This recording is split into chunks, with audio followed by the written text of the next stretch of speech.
What is going on, guys, and welcome to the review of Season 2, my Manchester United FM23 stream save over on Twitch. We are going to be live streaming the rebuild of Season 3, what we're going to do transfer-wise. Actually, as this goes live, I'll be going live right away on Twitch, so if you want to come hopping over after you watch this and, yeah, get involved, see what we're going to do for Season 3 as we are slowly pushing up. First, obviously, you can watch the first episode, the first season review we did. We finished fourth, pushed up the second, and pushed Liverpool, but Liverpool was so strong. 30 wins, very, very tough. Very tough to beat that. We'll review it. Bank balance, really, really tough. Like the loan debt, yeah, it's not a very good position to be in financially, though. We'll give the context. Similar happened last season. So we don't want that to keep happening. We lowered the wage. We got rid of a hell of a lot. So we're not going to go too deep just for these type of videos. But just to really give you the context of bigger moves going out. You see like Wan-Bissaka, Harry Maguire, Fred, Martial, Van der Beek. A lot of those deadwood. Wan-Bissaka and Harry Maguire, of course, still around the first team. Harry Maguire was a great deal, honestly, because Madrid was paying all his wages, nothing left of him there, and then moves we brought in. We'll start with like a odd name. He didn't even play, so not spending so much time talking about him, but if you're just wondering, wait, who's that? Why did you sign him? He's from Nigeria. I'm not sure if he's going to be like a good goalkeeper in real life, but he just kills it there at Water FC in Nigeria. He just seems to be really, really good in that division. I found it at Water FC. It's a cool name. But yeah, I wonder if he's one to look out for in the future if he becomes a notable goalkeeper and moves out of Nigeria. We will just have to wait and see. Luke Thomas from a Leicester City that got relegated. Manu Kone. We'll talk about Luke Thomas. We know about Luke Thomas, a Premier League player. Really makes sense. Manu Kone, though, to play a ball-winning midfielder again, really similar tactics. I've made a tactics video as well. But yeah, the 4-2-3-1, I think pretty good. Some changes from what we initially started with, a 4-3-3. Funnily enough, found it a bit more balance and no DM. But yeah, that defend duty is very, very important. So we can help cover that defensive midfield for Camavinga, who's huge as well. Great move. Manu Kone, yeah, to rotate with Camavinga in that role, he's a unique player to play that, as you can see. Ball-winning midfielder, but you can see the role abilities. There's a lot. The thing is, to play him as that, but then he's also got runs ball through the center and dribbling, one of his better attributes. You don't find many. That's like a dribbling same like as his best attribute, and tackling. You won't find many midfielders like that. I love those kind of types. Reminds me, maybe like someone like Dembele. Remember he used to play for Tottenham.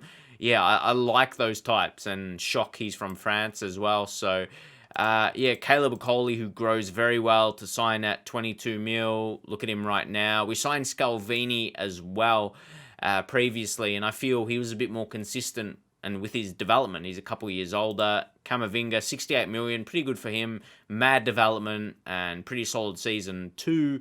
Just take a little bit of his stats as well. We're not going to go through it for every single player, but yeah, he was pretty notable. It's Camavinga. Frimpong really replacing Wan-Bissaka, and he's homegrown. Unfortunately, that had to be at Man City. But yeah, being a Premier League homegrown, or just homegrown in England, yeah, we definitely took that. There was a couple other options, but he was the cheapest. Obviously, yeah, there's a few names you could go for. You know, there's Tarek Lamptey, but at the point in time, yeah, he was a little bit cheaper. Had a release clause, 58 million. Funnily enough, now Lamptey is closer to that price. But yeah, those were a few names. But also, if we go back to the previous season, if you sort by the date, yeah, like sometimes they come in on the back end. Felix, Dion, Gavi, that crop. That Alex Scott, he went to Bristol back to Bristol City on loan. From my memory, anyway. We're trying to remember what happened in the previous season. And yeah. He went back on loan. I was pretty confident of how it played out, but anyway, yeah, a few different names there. Felix for 66 million again. We know Felix quality. Dion. We more point out the unique names. Dion, look at his value. Some people have told me he even gets better than that, so hopefully he does. And yeah, we just go over to the history here. 4.2 mil and 8 goals out of 23, but he got 20 in all comps. So looking at his stats will be a better showcase of that. Got a couple goals in the FA Cup, Carabao Cup, Champions League as well. Admittedly, early stages in the group stage. Against the easier teams, it makes sense why you play him. But then he played some other games as well, and his ratio was pretty good in Europe. So he could be quite exciting going forward in the future. So just a select talk on some of our guys there. If we go back to home, yeah, key player stats. Marcus Rashford being elite, really being elite as a striker. It says elite winger. We've trained him to be natural as a striker, and he's been that man for us. We can be confident. I think we would really be confident the next few years, really, as he gets to 29 and 30, but also his natural fitness is 17 as well. So I think he can hold up and be a long-term striker for this save. So, yeah, pretty happy with that. You always want someone coming through, like Dion that we just showed you. Gavi, who came in, like, ridiculous price for Gavi, really. Look at that, 42 million. It's very cheap. You can hunt for bargains because some talents are way overpriced. There might be some that you favor in terms of your favorites, but yeah, there's definitely bargain ones out there. They're not going to be the same save to save. Some people said you haven't been able to get him that cheap, and I saw someone get him even cheaper. It's all situational and timing in the saves. So yeah, keep all that in mind. Yes, Frimpong provided the same amount of assists as well, which is pretty good. Talk about De Gea. You know De Gea's on the crazy wage. Try and let him go. There was a huge story throughout the year. We tried to let him go. He got mad by trying to sell him, and then he came to me wanting to be sold. So what we wanted, he gave us a promise, but then we couldn't make that happen because no one was interested in paying the wages. So yeah, he's going to go on a free, and one of the big targets we've played out very well in Diego Costa at FC Porto. He himself has, the transfer was blocked, and that was to us. We did it very well because now his value, we've negotiated. Well, we didn't, that's not been negotiated, but how the transfer negotiations have played out, we've made him mad. So freeing up De Gea, like letting go of that wage, like sure, we're not going to get any money for him. It would have been nice, but I think that value is almost unrealistic. We would never get, maybe not so. Maybe it's more the contract of 375k that turns teams off. So that's going to be it. And Dean Henderson will stay as a backup. We'll be honest. He's had some poor games because we tried to use him. But yeah, that's definitely a big talk. We can sort by. Oh no, I already changed that. Normally on that default, FM Scout for some squad views. Shout out to FM Scout. But sometimes for videos, we like to prefer some different things. So the highest average rating, funnily enough, was Alanga, but he did not play as much. So keep that in mind. He had a very good run, but then he got injured. So that could be leading to sell him, but I don't know. Being homegrown at the club is, that's always something you look towards. But at the same time, maybe need a bit more consistency from him. But he had a really good period this season. You can see from the games we started him. I was very happy. He had a good. Sometimes players have a run like in a certain point in the season, and that's what he had. He scored a few games in a row, and not just easy games as well when we needed him. So, he played very well. Marcus Rashford with his goals, that's kind of self-explanatory. He was going to be up there. So, I'd say he was better than Alanga because he did it more consistently. But I think there's something to be said about Alanga's performances from this season. Okoli, who we talked about. And when you see it like this, when you look at 7.17, that's not too high. Like, it's not a crazy average rating. But at the end of the day, he's the second highest average rating for someone who played consistently for the season. Big thing to be spoke about that, I think. Frimpong talked about a little bit. Varane, thinking about letting him go.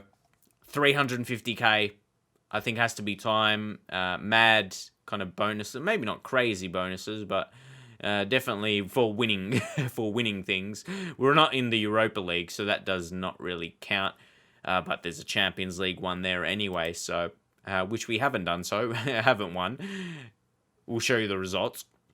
But yeah, Rafa Varane, I think it's time, because he's not for that level, and I'd love it if you manage to get 40 mil for him. I think that's a win. Even though he's got good natural fitness, he's elite centre back. You can't go on forever. Like, you're still going to get older and you have to move on. And 350k, I think we managed to sell him. Sure, some transfer money will be good, but then freeing up that wage on top of letting De Gea go as well, that's some good money coming in. So we sort by the wage, and then it's Gavi. I know Gavi's on that level as well, but that was part of his contract. We tried to do it without. That was after like 15 and 20 games, we upped the wage. Trying to lower that, it was a bit tough. But I think it balances out because we got him at a cheaper fee with the transfer. So, yeah, you got to get it where you can. Jadon Sancho, again, it's really, really tricky. Bruno Fernandes, I think if an offer comes in, we consider. PSG's always been interested, and they still are. So I do wonder. But his value's been slowly dropping. Natural fitness incredibly high, though. So, yeah, that's what I mean. There's a lot of negotiations to be had. With, obviously, when you're a big team in the Premier League, you are going to have some players. We're paying the fourth highest. We're fourth highest on the wage. So, like, it's not that's probably what you expect, and that's not bad. We lowered it from the first season. One of them, and a shocking move. There's so many individual things, but Ronaldo went to FC Porto. We know, rivals of Sporting CP, Sporting Club de Portugal. Just wanted to pronounce their name as a whole, just to show you what the abbreviations stand for. Only on 22k. Only on 22k. Is that more unbelievable, or the team he went to? Who really knows? So we'll move on from that. There's so many just individual and intricate things with the management to talk about, but we head over to the schedule. We went through very, very good runs, and again, to show you on the tactic, I made a separate video on that if you see my tactic series, or just head over to my Patreon as well for the direct downloads. But if you want to watch the videos, they are on the channel to copy and paste. But as I said, if you want direct downloads, Patreon's for that, and some just extra tactics we'll be producing. And yeah, we finished the season pretty poor. We went hard against Liverpool, and they got us sending off. We still couldn't beat them. We went hard, and this Oscar Glock, I don't know, but yeah, his late shot did us. That's for sure. Pretty disappointing. And then we just, the end of the season, we kind of fell apart. I think mentally, I said in the moment, I was like, mentally I was gone. But obviously we still go in with the player, with good selections, with our best players. And yeah, I feel they were on the same sentiment. We got to the FA Cup final, and it was just like we got Haalanded. Like, Haaland just bossed it. But they didn't really dominate us. You look at the stats, even. And how we didn't beat, I'm almost just like reliving these moments and defending it here. That Liverpool game, dominated. Absolutely. And yeah, I could say there was a bit of, in the moment, saying we got FM'd repeatedly. But yeah, that's how the season played out. So as I said, we'll be live on Twitch as you see this video if you want to come on over. Finances should be sorted out, hopefully anyway. Sponsorships. Maybe the board. I don't know if we're going to have a takeover. Someone else said they got a takeover in Season 3. Hey, maybe there might be a takeover and the Glazers will be out. Will the Glazers be gone? Yeah, we'll find out. So we've got 90 mil. That's not a bad budget considering, what we're going to hopefully sell and let go of. Reference De Gea, hopefully Varane as well. But there's not many teams that might want to pay his wage. We'll have to see how that all plays out. come over to the stream right now, and yeah, hopefully you enjoy this video to see a bit of a roundup of the season. Maybe we can go one better in the next season and win the league. And we didn't really talk too much about it, just to cover that in the Champions League. It was Bayern Munich who, I think we competed with them, like 3-3 at home, and then obviously they were probably going to do better away. Like, that's always going to be tricky. But I felt we were in it. And yeah, we just couldn't get the best over them because their quality. I think we conceded a couple goals late at home, and that really costed us. Patrick Schick, who's quite amazing. We started it so well, and we just couldn't hold on to it, unfortunately. So that was probably what more cost us than the away result. But anyway, that's how the season played out. We'll be doing the reviews, even for some, like, I was doing the Boston United. We'll be streaming that a bit too, but yeah, we're just weighing up what you guys want to be seeing more. Obviously, Man United over the years, a lot of people love to see that. So yeah, we're doing a lot of that on the stream. So come over to check out what we're going to be doing head into Season 3 and get involved with the moves we decide to make. And yeah, see how it all plays out. We are live now. And obviously, if you're watching it this at a later date, you can still follow on Twitch. And yeah, we'll be streaming every single day. I'll see you guys there. We're live right now. Subscribe for more. I'll see you guys next time.